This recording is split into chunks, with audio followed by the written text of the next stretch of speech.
Eventually, people are going to digest our results, that we've proven that these factory-built homes for rent at $1,000 per month are profitable and in high demand, creating waiting lists, less than 30% turnover, only $400 per year per unit repair and maintenance costs.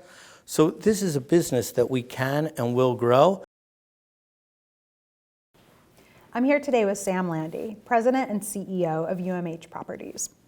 What would you point to as some of UMH's key achievements during 2023? 2023 was, in a way, a difficult year in the beginning. We started out before the year began with about 1,200 homes in inventory. So we had to complete the setup of those homes and get them rented. We succeeded in doing that, so for the last quarter, our net operating income was up 15.8%. But it's going to continue to improve from there because to get those homes, we had to use our floor plan financing, which was expensive. We've completely paid that off.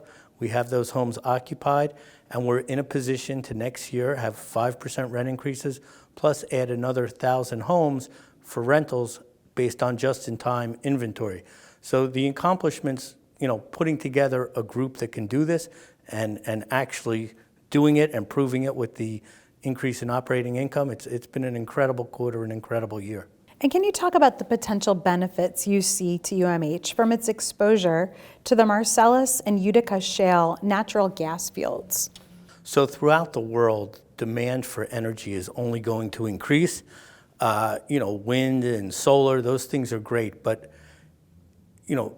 Marcellus and Utica shale, the gas is proven to be one of the cleanest sources of energy there is.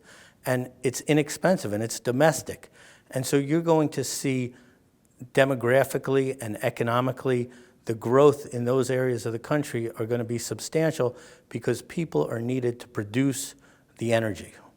And how is UMH positioned to respond to ongoing market financing challenges? And to what extent are macro factors impacting your overall strategy? Well, first, I would say our stock price was negatively impacted by us continuing to raise equity throughout the year through the common ATM. But that provides security for our shareholders, security for our banks. It strengthens our balance sheet so we continue to grow. Eventually, people are going to digest our results, that we've proven that these factory-built homes for rent at $1,000 per month are profitable and in high demand, creating waiting lists, less than 30% turnover, only $400 per year per unit repair and maintenance costs. So this is a business that we can and will grow. We're dependent on employment, but blue-collar employment remains strong. Wages continue to increase, and nobody else can produce what we produce, which is this quality dwelling unit on a 5,000 square foot lot, 3-bedroom, 2-bath, 1,000 square foot house at just $1,000 per month. So we should continue to grow and will continue to grow, and it's what the population that earns between $40,000 and $70,000 per year, it's what they need. It makes their life better, and we can provide that.